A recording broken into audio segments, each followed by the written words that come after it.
Hello, my name is Larissa Fuji-Lau, and I'm currently the Advanced Endoscopy Fellow at Washington University in St. Louis.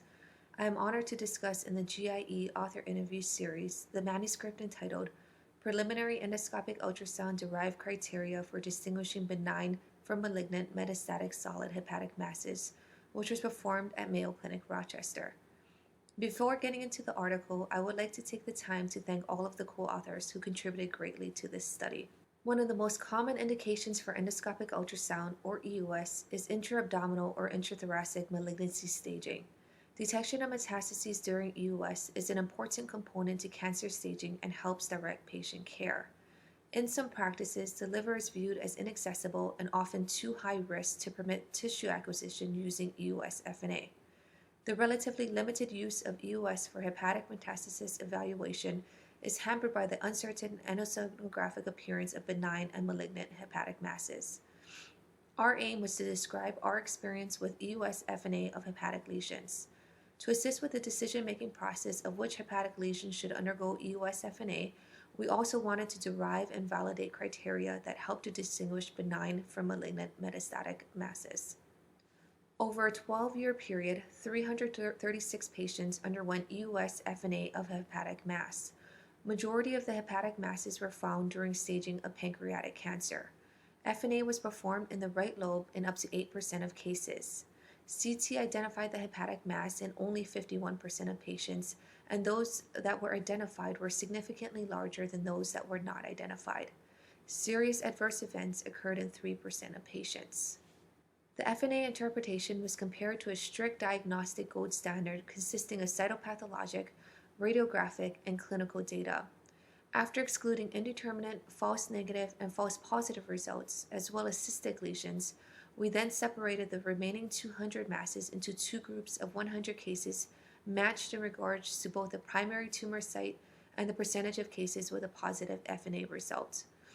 The first 100 images comprised the derivation cohort, and the second 100 images formed the validation cohort. The de-identified images of the derivation cohort were then incorporated into a REDCap survey that included 15 questions regarding the initial endosonographic characteristics which were potential predictive EUS features. The REDCap survey was distributed to 10 internationally recognized, highly skilled endosonographers who were blinded to all patient data, including whether the mass was benign or malignant.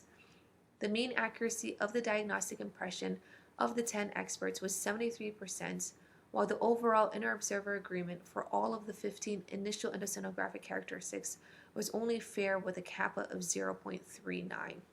Although the inter-observer agreement was lower than anticipated, it was similar to other EUS studies that focused on kappa statistics.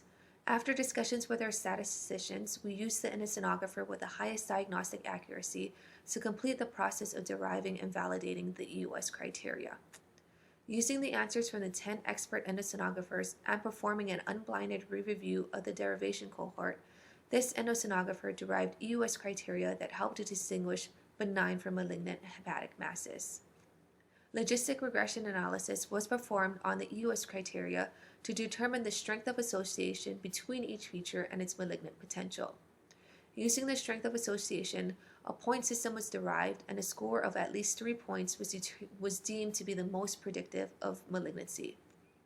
The final EUS criteria included 2 benign and 5 malignant characteristics.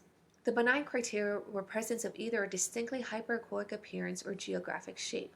The malignant criteria with a point system included 1. Masses with 2 components with or without an isoechoic or slightly hyperechoic center. 2. The presence of post-occlusive enhancements. 3. Whether the mass distinctly or slightly distorted adjacent structures. 4. A distinct or slightly hypoechoic appearance.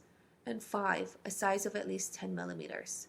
Using these characteristics and the point system, the endosonographer could predict whether the mass was benign, malignant, or indeterminate.